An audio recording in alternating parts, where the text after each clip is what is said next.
Salve, bentornati sul canale, dalla Fara e da Fuz, o se preferite, vista l'atmosfera un pochino narrativa, col nome longobardo che utilizzo quando siamo più calati nel contesto, da Perensind. Oggi tentiamo un esperimento, siamo all'interno della Grubenhaus, alcuni di voi l'hanno già vista in vari video, e in questa circostanza pochi minuti fa ho registrato un piccolo video anche su cosa sia la Fara, quindi forse riconoscerete anche l'abito, il setting, diciamo. Facciamo un tentativo, proviamo a raccontare l'istoria Longobardorum, come abbiamo già fatto durante il primo lockdown, questa volta però a leggerla direttamente dall'istoria, ma in un contesto come questo, una capanna longobarda ricostruita secondo i crismi dell'archeologia sperimentale. Buon ascolto!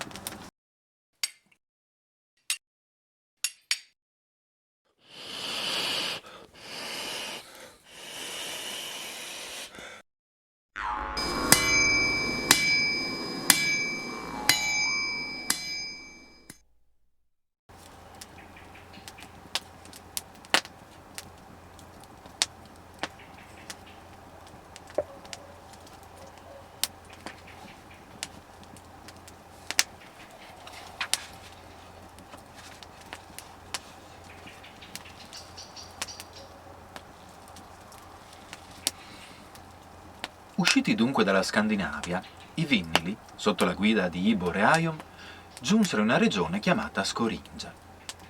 Vi si fermarono per alcuni anni. A quei tempi, Ambri e Assi, condottieri dei Vandali, incalzavano con la guerra tutte le province vicine. Imbaldanziti dalle molte vittorie, mandano messaggi ai Vinnili, che paghino il tributo ai Vandali o si preparino a combattere.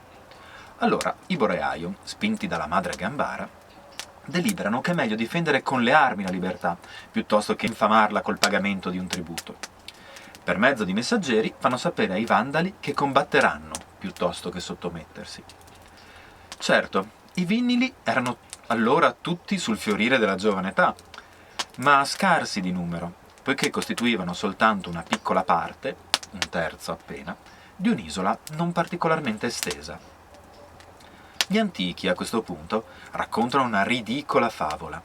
I Vandali si sarebbero recati da Godan per chiedere la vittoria sui Vinnili, e lui avrebbe risposto che avrebbe dato la vittoria a quelli che per primi avesse visto al sorgere del sole. Gambara allora si recò da Freya, moglie di Godan, e chiese la vittoria per i Vinnili.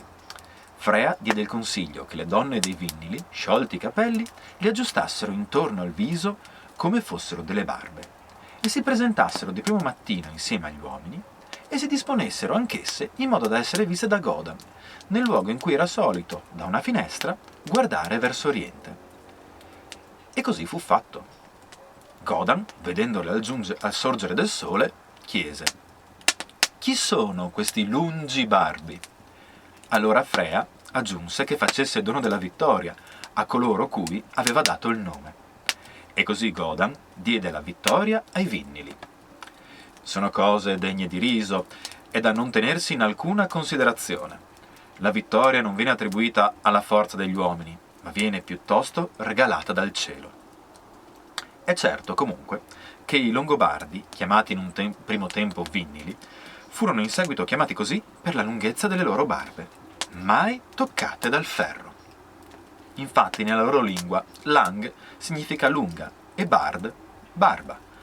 Wodan, che aggiungendo una lettera chiamano Godan, è lo stesso che presso i Romani è chiamato Mercurio ed è adorato come un dio da tutte le popolazioni della Germania.